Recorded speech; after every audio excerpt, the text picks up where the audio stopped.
What am I doing here? Is my ADD so rampant that I'm just making a video on whatever comes into my field of vision? Well, I did describe my channel once as run by my intrusive thoughts, so hey, why not? So, Death Battle. One of the most popular shows to come out of YouTube and going on over 10 years. Basically makes it eons old by internet standards. At its 10th season, we have seen a lot of matchups from a lot of franchises, and much to my joy, they've recently included Fire Emblem in that roster. Guts vs. Dimitri's was hype and everyone knows it. However, it started me thinking.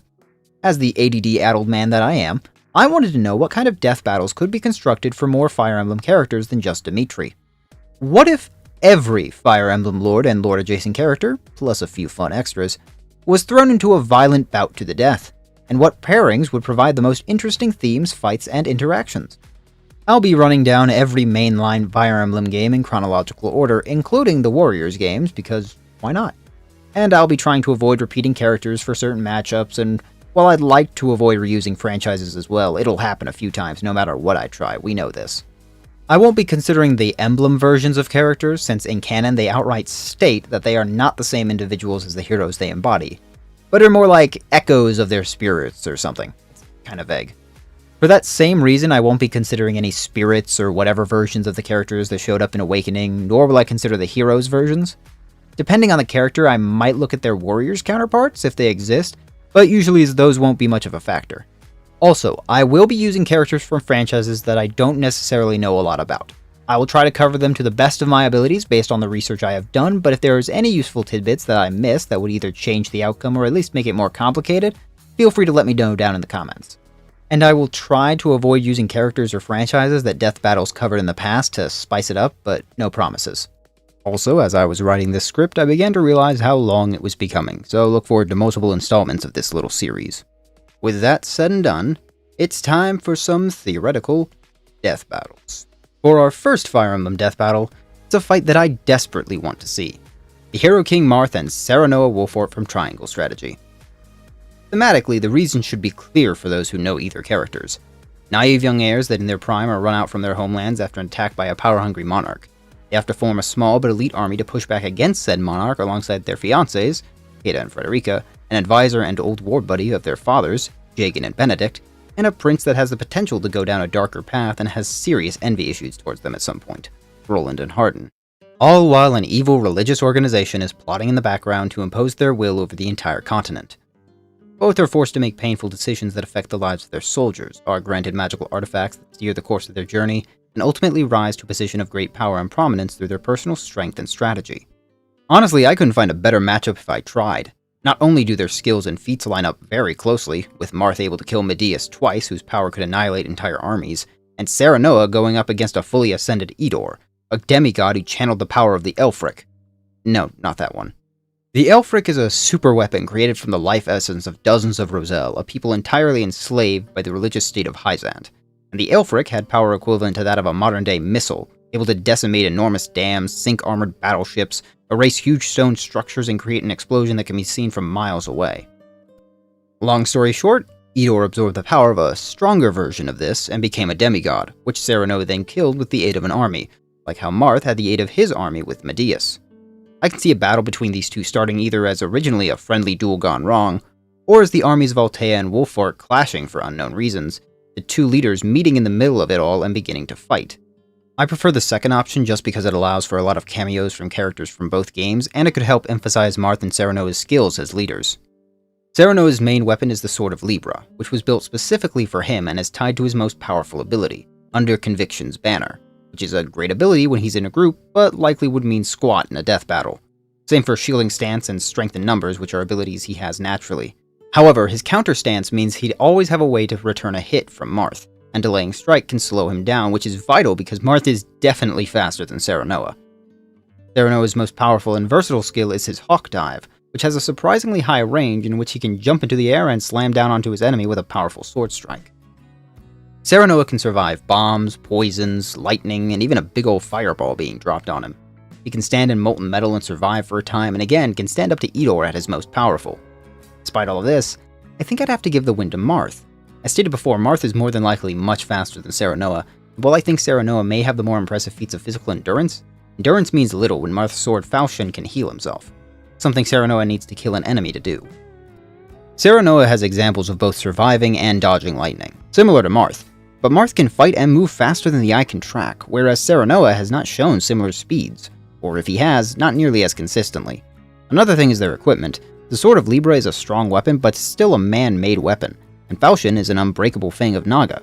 While it only functions as a normal sword against humans, still unbreakable. Marth also has the Fire Emblem, which boosts all of his other capabilities. In fact, Marth could probably beat Serenoa just with Mercurius, an insanely powerful weapon likely on par with the Sword of Libra on its own. And that's just raw ability and equipment. Marth has much more experience than Serenoa in both combat and warfare. While I personally won't be considering them, if we start talking about the skills he has access to in later games as a DLC or Spot Pass character, then it becomes very clear who wins. Though, again, won't be considering those because those aren't even canon, I think.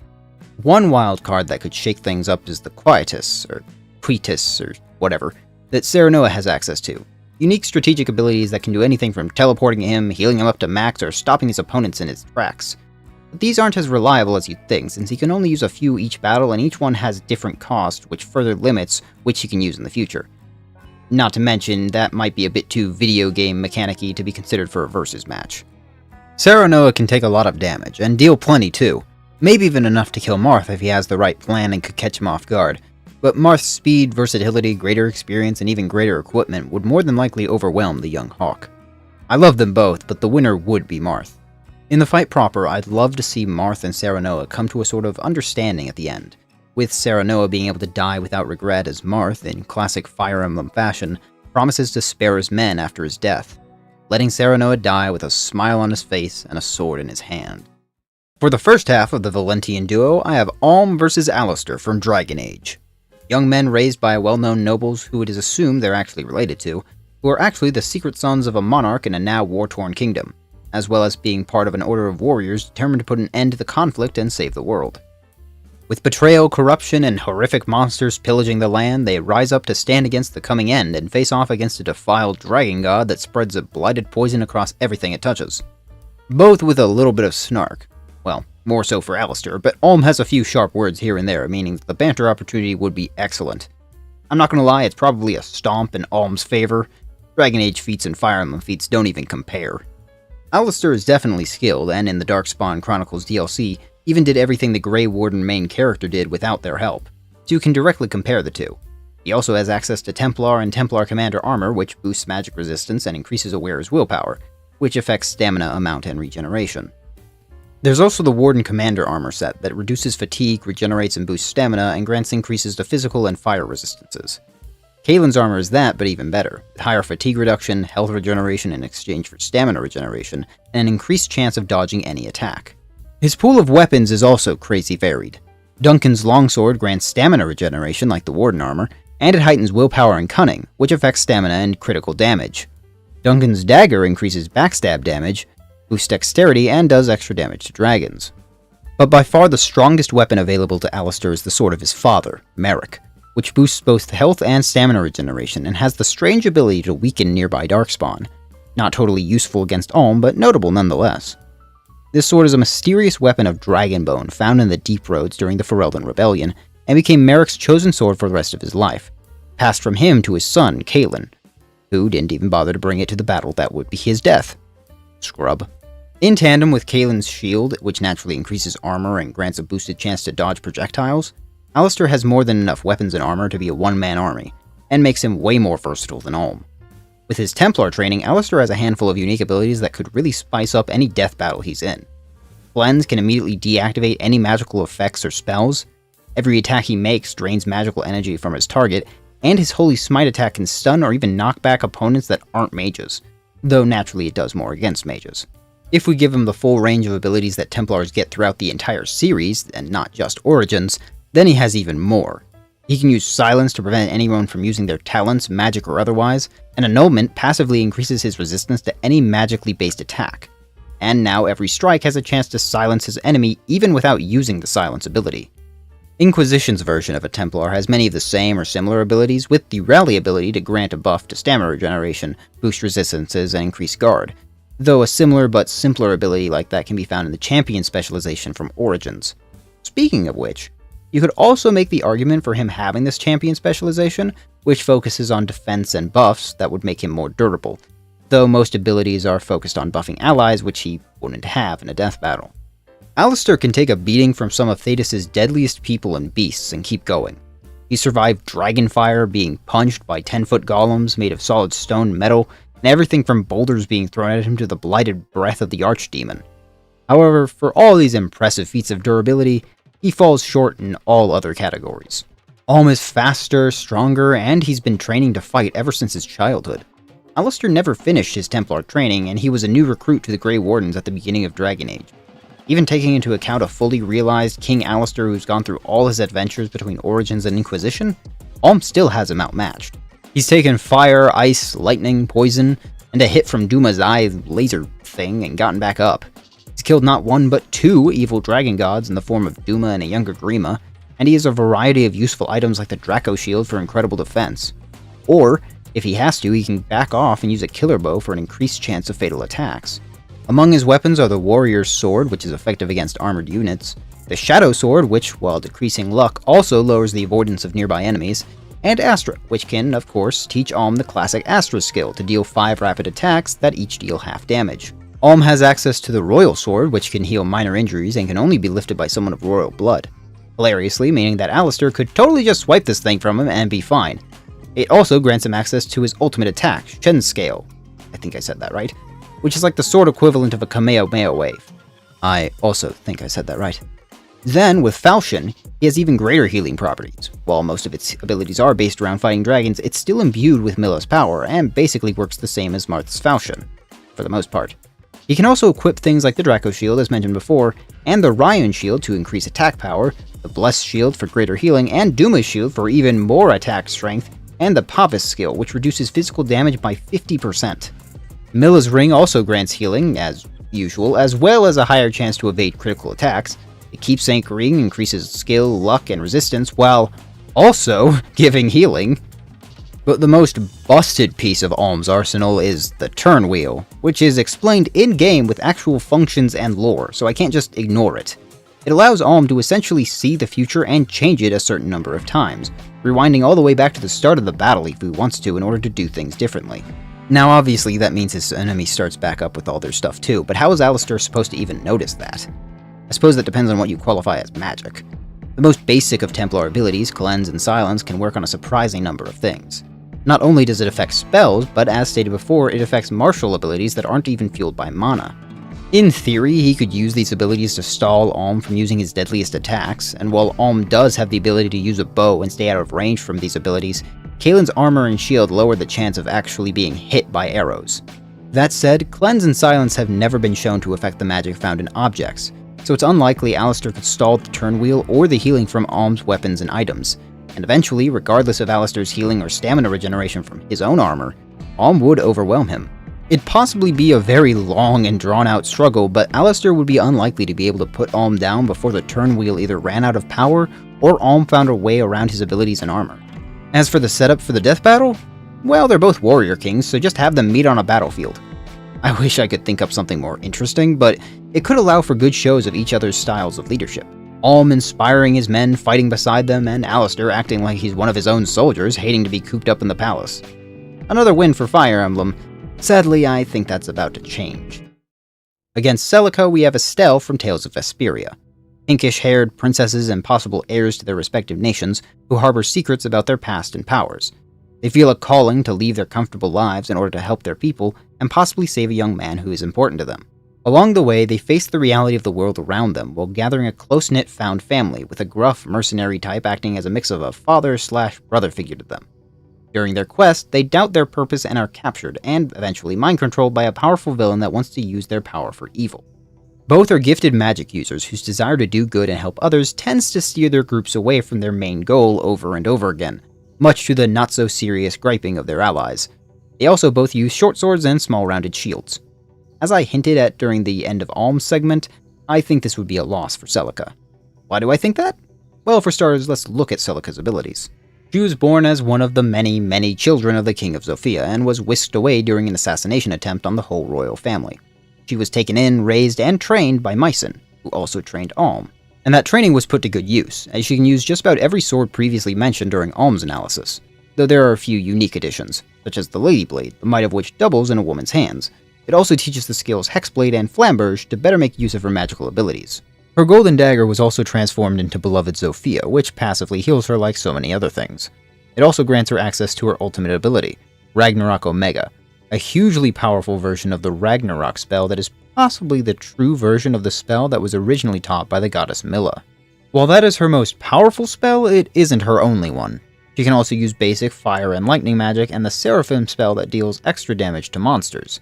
She can also learn Recover, one of the strongest healing spells, though it can't be targeted towards herself. But considering she can use all the same items Alm can, it's unlikely she'd need it, especially when she has the turn wheel on her side. She also knows the Excalibur spell, a wind spell that has a heightened chance for critical hits, and the aforementioned Ragnarok spell.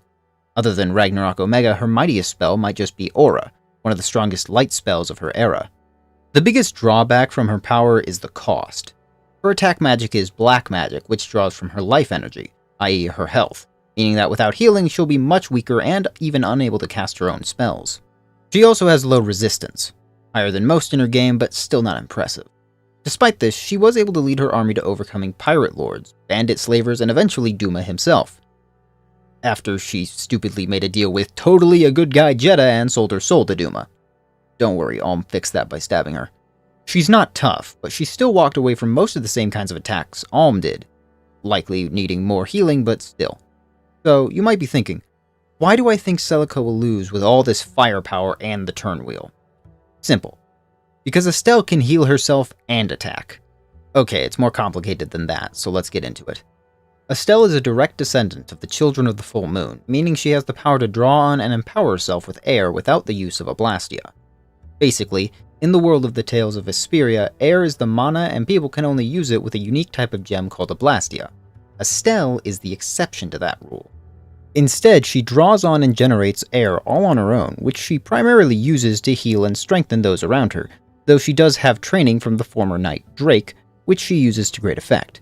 She has a surprisingly high amount of defense for a healer, and actually specializes in tanking enemies when in melee. She can stun with Pow Hammer, fire magical projectiles with Star Stroke, and attack from above with Air Divide.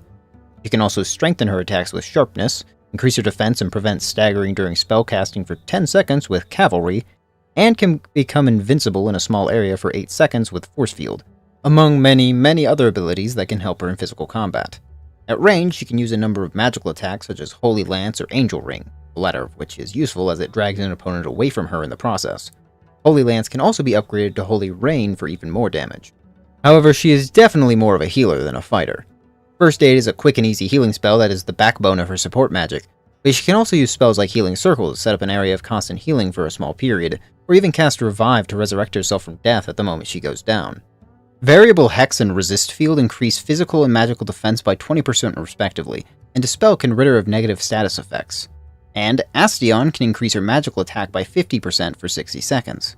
All of this is impressive, but it gets absolutely ridiculous when Estelle goes into Overlimit.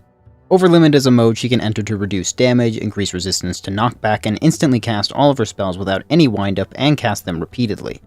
During Overlimit, she can unleash a Burst Art, a unique and powerful attack that deals even more damage. Burst Arts can further be changed with certain skills, but Estelle's primary Burst Art is Extreme Stars, where she unleashes an onslaught of rapid thrusts. Her other Burst Arts are the Star Signs, which each correspond to one of the classic 4 elements. There are 4 levels of Overlimit. The first is the aforementioned indefinite attacks and Burst Arts. Level 2 causes more damage to be done to knock down enemies. Level 3 eliminates the cost of casting spells or talents, and Level 4 prevents damage and staggering entirely. Now, a drawback is the short time limit, and the fact that once used, she has to both do and take damage to fill up the limit meter, or drink a consumable, whatever. But the most useful part of Overlimits is that at level 3 and 4, Estelle can use her Mystic Arts. She has 2, the first of which is Sacred Penance, which is an omnidirectional attack that heals her of 75% of her HP and deals a ton of damage back to her opponent. And if she just wants raw damage, Ultimate Elementia, I think I said that right, channels the 4 elemental spirits to do even more damage. After all of that, I think you can see why I believe that Celica would be defeated handily. Not only does her magic drain her life force, but her lack of healing capabilities is much more apparent.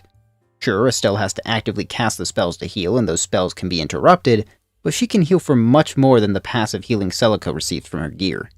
Not to mention, the turn wheel doesn't just reverse the effects on Celica, but on the whole battlefield. Meaning while Estelle may not be aware of what happened, she'd recover any health or energy lost previously.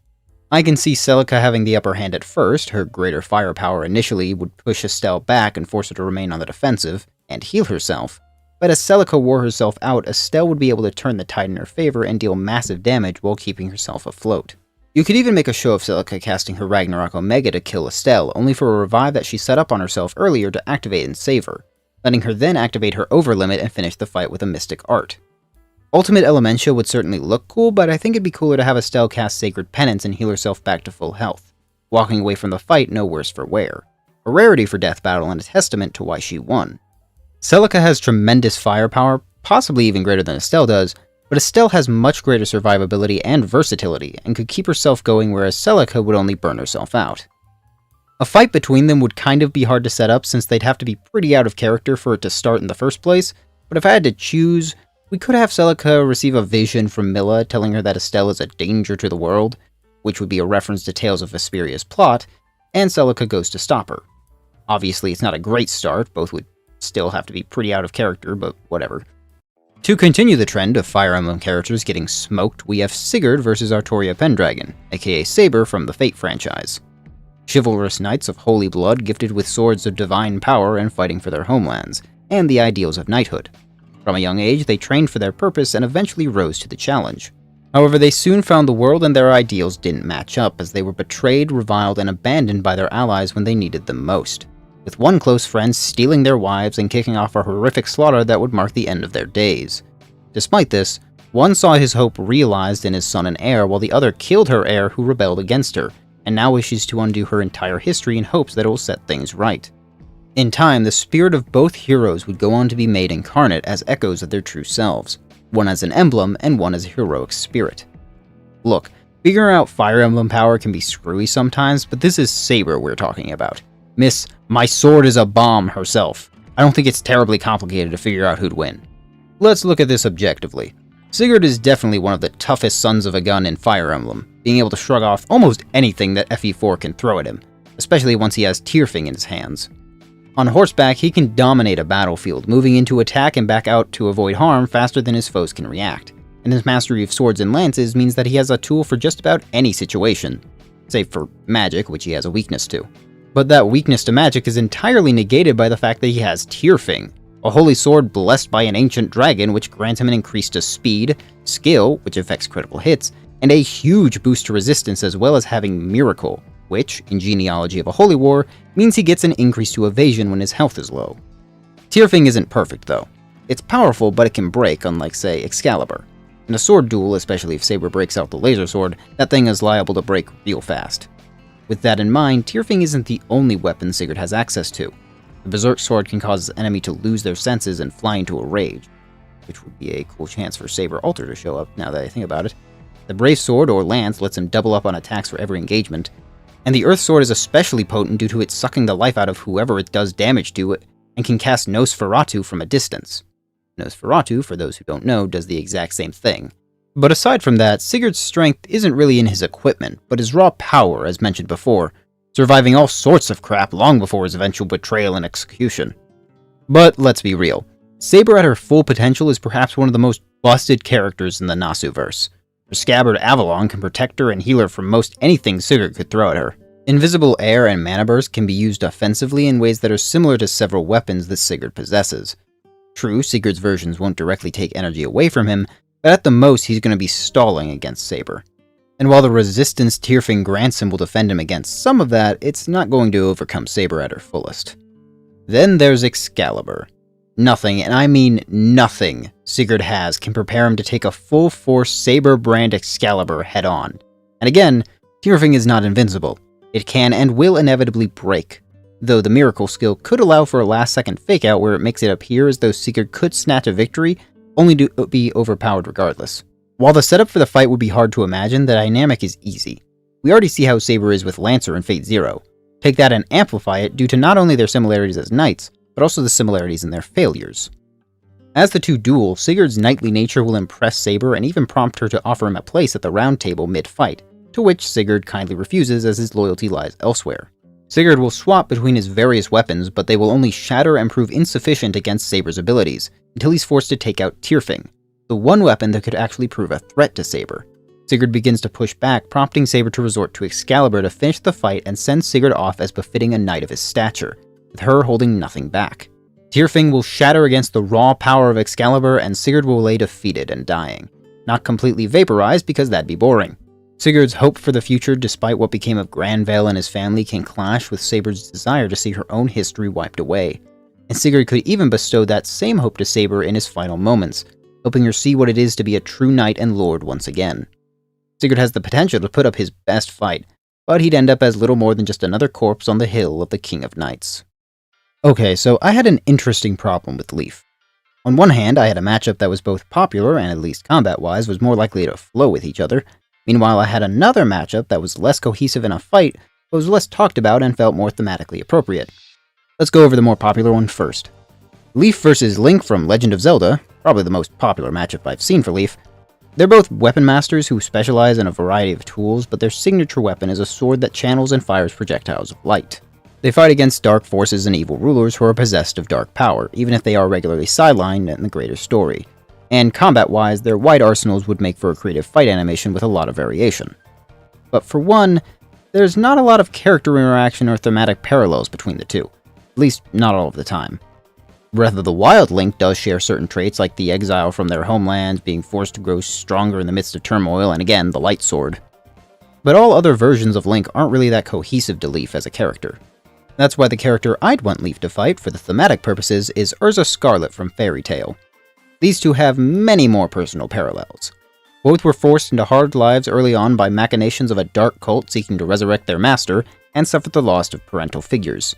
They were forced to master many weapons at a young age, and even though they both had physical traits that may have weakened them, Leif lacking the holy blood of his lineage and Urza losing an eye, both pushed past these perceived flaws to rise by their own merits. They are often put as de facto leaders of a small band of warriors and have to grow into their roles as leaders over time, eventually taking on more and more responsibility, all while learning about their limitations. And as mentioned before, Leif has a lot of weapons, Urza has a lot of weapons. The big difference is Urza's pocket dimension that lets her switch much faster than Leif, and while Leif can fight against Julius/Loptis, who is shaking continents with his dying breath alone, that alone doesn't really give us a good indicator of power or capability. On that note, Leif actually has more versatility in the kinds of weapons that he has. Remember all those swords Sigurd could use? Leif can too. And lances, and axes, and staves, and so much more. He can use fire, ice, and wind magic up to A rank, which includes some heavy-hitting spells like Bolganun, Meteor, Thoron, and Tornado. He can also cast the light spell, even without Lightbrand, just in case. Though it's unlikely he'd ever let go of the thing when it can heal him, attack from afar, and increase his luck, which in this case increases the chance for a skill activation like Adept, which lets him double up on attacks or critical hits. But his staffs are absolutely tyrannical, especially in a fight like this. Sleep could stop Urza in her tracks, and Berserk could make her lose her sense of self, but Silence would shut off any magic she's got going on entirely. All of these have a limited number of use, sure, but it's not like all of Urza's weapons are indestructible either. With that in mind, Urza has a lot of answers to Leif's abilities. Fire and lightning magic would be cancelled out by her Flame and Lightning Emperor armors, which have any damage from those elements. Though we could alternate between them, forcing her to regularly change, but Urza's Requip magic has been shown to work fast, so a fight between them would be all about constantly shifting their arsenals. Most of her armors and weapons are just different flavors of damage or defense, like her Adamantium armor giving her enough defense to take city-destroying lasers, and her Clearheart armor helps her focus her power into a single strike. Urza doesn't really have a solid counter to Leif's staffs, but similarly, Urza has taken a lot of damage before, and I'm unsure if Leif's scaling to Seliph and Julius would be enough to exploit said staff's advantages. This is the first matchup so far that I genuinely don't know who the winner would be. You can really see it going either way, though I think I'll lean more in Urza's favor. Also, they could both have a power of friendship speech, except with Leif's being a bit more brutal and painful due to the generally darker tone of the world that he comes from. I think it'd be great. Seliph vs. Jonathan Joestar. I really wanted to say Solaire from Dark Souls, but there really wasn't enough to work with. Although that said, this matchup is still probably fairer than Jonathan vs. Tanjiro. Definitely not perfect, but it has some potential. Blue-haired rich boys with dead dads that were betrayed by someone who was meant to be trustworthy despite clearly being evil the entire time. Both go on a mission to avenge their fathers, with one being much more successful than the other in the end. They have a connection to sunlight, particularly through their swords, and their ultimate enemy is their kind of brother possessed by an otherworldly dark power. Again, not perfect, but what are you gonna do? Jonathan's Hemon is kinda hard to compare to the magic that Seliph has taken on before due to how weird it is in practice. However, for simplicity's sake, if we just make a straightforward comparison, then Seliph has taken a lot of what Jonathan can dish out. Lightning, fire, wind, even light. And while Seliph can't channel any crazy light-breathing powers, he does have a wide pool of weapons like his father Sigurd. Not as wide as Lys, but most of the cool stuff are swords anyway.